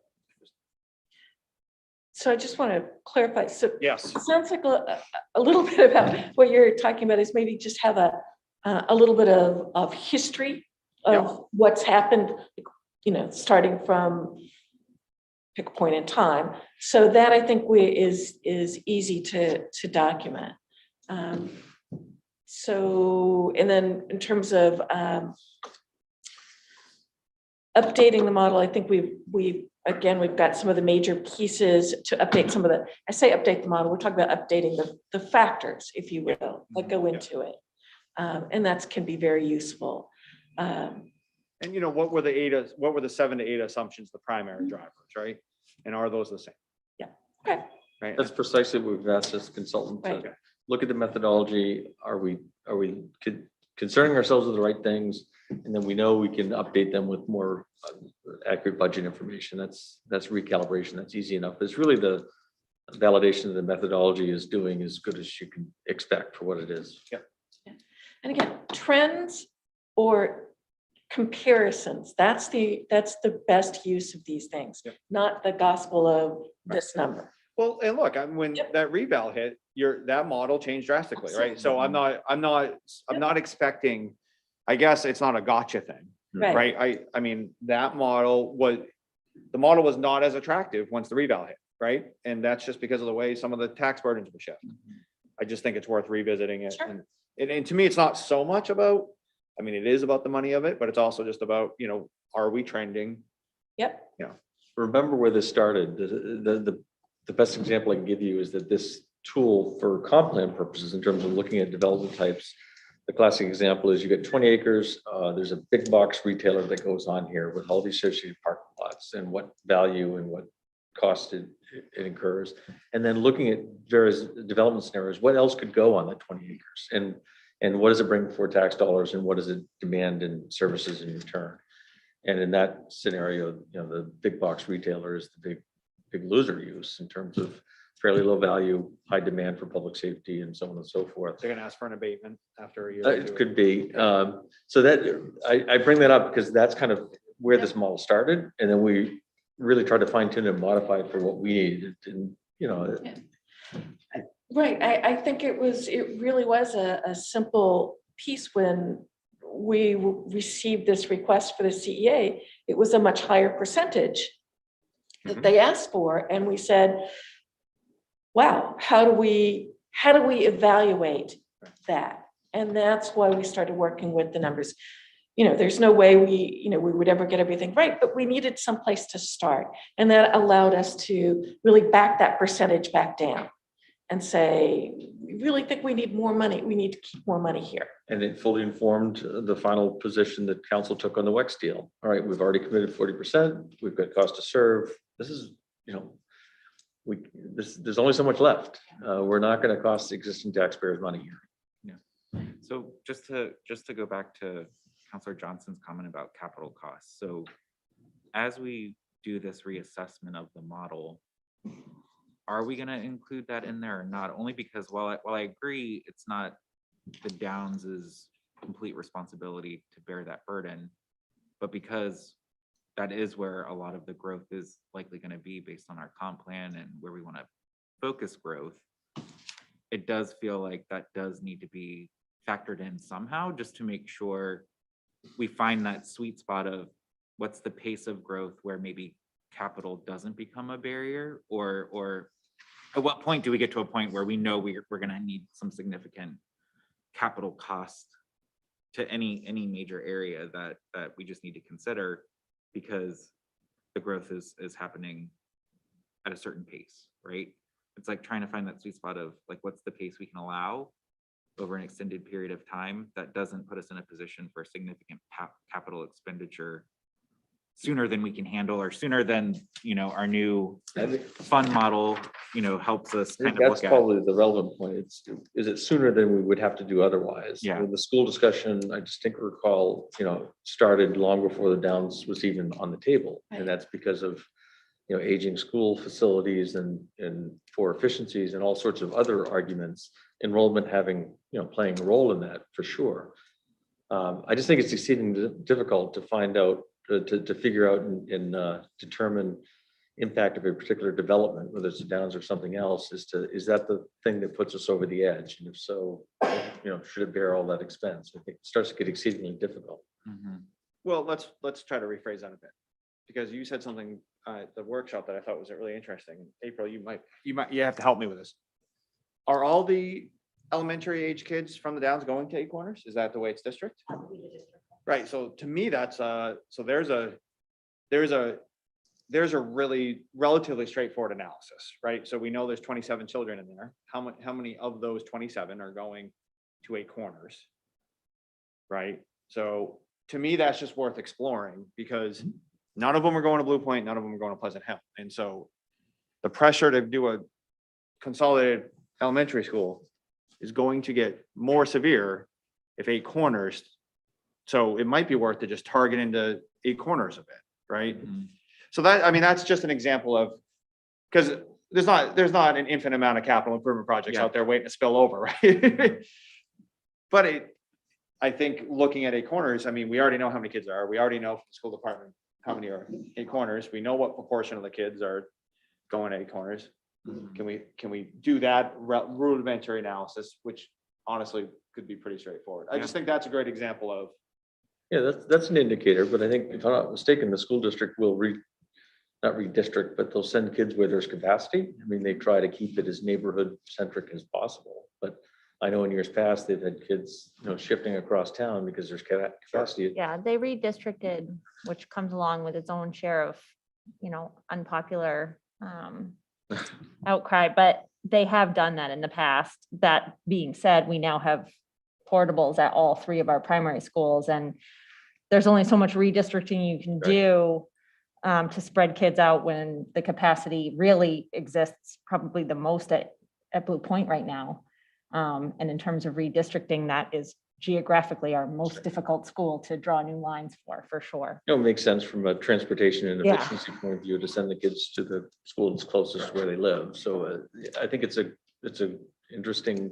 I mean, our solution shouldn't be, oh, they'll just redistrict. And I mean, right, I mean, that's not a good solution for us. I mean, if we're gonna just try to. No, fair enough. I Yeah. just, It is really difficult to have this conversation in the context of just the impact of what the Downs growth is doing, because I feel like, just as a citizen and as some of the feedback we get, that there are a bunch of pressure points right Yes. now Yes. that are, Yep. we are getting exceedingly close to, boiling point, constituents being really frustrated and angry. The beaches, is one. The post office, it seems like such a minor thing. And, to Tom's point, we just have to wait a little longer. But the lobby is like literally I wasn't not. trying to justify. No, you said that. And I literally think to myself, yes, I can wait longer at this light. That is a good reminder. And maybe that needs to be our next marketing campaign. Just wait longer. Welcome to Just take an Scarborough. extra breath. There's gonna be some But there breathing lessons at the next finance committee. meeting. Super popular. It's gonna be super Down. popular. But to that point, I do feel like there are a bunch of, facilities right now that town impact and growth is going to continue to just ratchet up that pressure a little bit. And it can't all be, associated with this one development, because there is turnover elsewhere in town and there are other factors that play into that. And so it's hard to try and measure what that. And it's all too easy to focus on that because it's so Yeah. present and everything's happening right there before your eyes. Yeah. 54 square miles and, hundreds of units being built. Right. And Well, the- to that point, like one of the surprises that came out of the school enrollment study was that, a lot of the enrollment could be tied to turnover in older Absolutely. neighborhoods. And Yeah, it wasn't crazy. necessarily, More than yeah. 9% were coming Yeah. from homes over 5 years old. Yeah. or I older. know, And so it just wasn't, we knew the kids were there, but I think that Could I data just, surprised everybody. could you humor me? The pressure points you talked about, I'm just interested in what you all hear in terms of those aggravating factors, beaches, traffic I heard, post office, supermarket I've heard in the past, I mean, Just- yeah, I don't know how much of that is pandemic, but I mean, the part that Hannaford is crazy. But like a school pickup, that doesn't get, I know right now, like bus drivers is a shortage and a lot of people are driving more than they would because of COVID, but not a single one of our schools is set up to do a proper parent pickup and drop off, where we have a lane. That's what the library is for. There are so many workarounds happening in this town That to was get my these Tom Hall kids answer. picked That's what the up. library is for. But that's one. I mean, if we're going to continue to have the enrollment that we have and, the bus policy remains the same and ridership remains high, the congestion in those school parking lots is probably the one thing that I hear the most, Mhm. unrelated to, my service as a counselor or as a school board member. That's Just helpful, thank So you. I hear more about like just general access to facilities and our natural resources as a pain point. So being able to get parking at the beach. So it all goes back to like parking Yep. to a degree and like road space. Do we have enough infrastructure for people to either enjoy or have a good experience with the different facilities in town, whether they're taking the kid to school or trying to park at the beach. So I think the master plan that Todd's working on might Yep. help uncover a little bit more of that, to know like where the needs are, and again, like how does growth impact the pressure that April mentioned for those different things. The other one, it's more of a nice to have than a need to have, but there's a perception a little bit that growth means less programming or competition for programming, more from like a community services. So I don't think that's a direct impact of growth, but there's the perception of, it's hard to get people involved. Like the aftercare is probably a good example of, we already know that's a pressure point for a lot of people in the community. It's not necessarily because we need more aftercare within community services, but there's just not enough aftercare in Scarborough for people to get what they need. So I think they look at Scarborough aftercare as like the example of, we don't have enough aftercare, and the more people that come in, the more people are going to get to that line early to wait to get in. The other thing I hear that's like, again, not like traffic or schools, but more a concern that as we grow, we're not complementing that with land conservation and green space, which I think we are. Yeah. I think we just, maybe that message gets lost in the shuffle of new buildings. And so I think that's probably more of a communications challenge of just making sure people know we're doing all of these great things to continue to conserve land and protect our natural resources, that, again, I think just gets lost in the shuffle of when a new building comes in. And I think that's also probably more of a reflection of our agenda sometimes, where we tend, rightly so, to spend a lot of time on zoning and things, or those types of matters. And so we're just not talking enough, I think, as a council on other things that we're doing that are great, that could be out there to kind of complement the perception of building residential units. That's helpful. Thank you, Mr. Chair, for indulging, and I'll get working on these. We'll see if we can take care of all this for you. Shame on me for asking for this list. So now you can fix all that? I see it coming through on council goals. Yeah. Well, so I haven't said my piece yet. By the way, how do we move that Trying post to cut office? you off. Let's move that post office. A lot of the amenities or where places go are in the older parts of Scarborough. They're not in the new shiny areas, right? So you have, right? I know the post, I have a feeling we have nothing to do with the post office. It's a federal agency, right? But if you look at the post office, the beach, communities, I mean, before and after care, I know it's COVID, but we don't utilize bus services, and we probably won't again as a family. And yes, COVID helped that, but we'd be lying if we didn't say that's also a relief to the school system, right? It's one of those, slight, maybe, positives of a pandemic for operation. I don't know, but I think we don't, and this is why this downtown ask is so important, is everything that we do as typical residents have nothing to do in our mind with what's happening in the Downs, or frankly, even Higas Parkway or what have you. So I don't want to, what's called the high growth areas. Yeah. Right. And there's no new and improved X to go with the new and improved residential buildings right now on your daily routine, I think. I think that's fair. Good Yeah. point. Right. No, that's a great point. I think that's part of the disconnect, is Right. that there's this vision of what's going to be, it's not there yet. And so it's hard to kind of appreciate what's there for all of us. Right. Right. I also think that sometimes as counselors, we might overestimate how many people actually have driven through the Downs, right? I think sometimes we assume that just because maybe I drive through the Downs every day just to look at the progress, doesn't mean that Joe Scarborough is all the time. Some people are, right? Not that it's a throughway and you shouldn't do it. Right? Daily. Daily. On my way home in 5 minutes, but lots of Christmas trees, by the way. It's a nice, you see lots of Christmas trees in the Downs right now. It's kind of a nice little scene if you, anyways. I think we're gonna wrap this up because we're going on 2 hours. Next agenda item, actually real quick.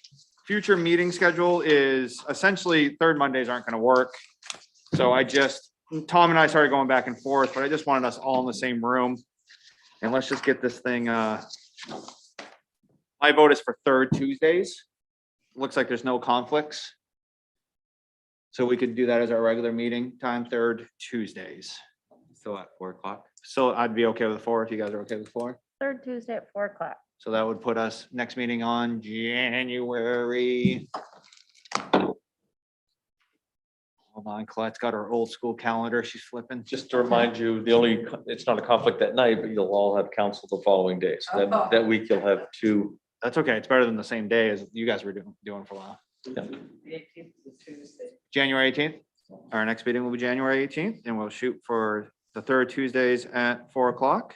As long as you're fine with remembering that you're having the very next day, you can have a council meeting. I'd rather it be all in the same week. Yeah, right. Yeah, get it out of the way. Okay. Perfect. 3 days in a row. Love it. Thanks for that. I'm going on vacation the week of January 17th.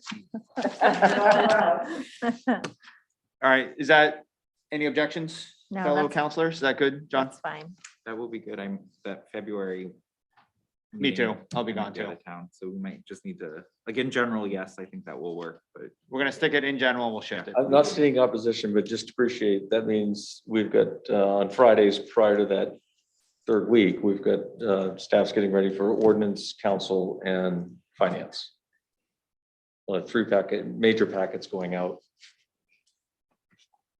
It won't always be all We can 3 in do- the same week, but Well, everything listed here, there's, this is the fourth Wednesday says no conflict, but you know that's gonna run into special meetings and workshops for the council. unless finance committee was meeting otherwise, but no, we'll make it work. I mean, we was could do just- fourth Thursday. We don't need this whole chamber. Well, that's your, I guess that's your staff question for your staff. I mean, I don't, it doesn't. I'm indifferent. I don't have a preference. 4 o'clock, I made work today. I proof of concept. I can pick up all the kids, get them all home and then get back here by 4 o'clock. As long as So- from the library, not the post office. Let's give it a shot. I just ask you, I may come back to you to say it's too much Sure. to make sure we can get everything out. And- As long, so we have your word, you'll speak up if it's. too Oh, much. yes. Okay. That's fine. Next agenda items, what I'm hearing is possibly a further discussion on the debt service section of fiscal policy. No action, just maybe report back with our homework. Get homework, Yep. Yep. And then one of the things I do think we need to get a little bit serious about is we need to discuss the TIF sheltering percentage for the downs, and I think we need to roll up our sleeves. And my hunch is that perhaps we don't give a hard recommendation to the council, but frame a conversation to be had at a larger workshop. Yep. But maybe just, What can we do to help advance that conversation? We brought to you, I think based on the 4 tiers of the statute in terms of what are qualified expenses. Yep. And then Karen did some work around what's in our operating budget. We Yep. can dust that off and bring that back to you to help. yeah, and I think, Tom, I said this to you privately or somebody privately.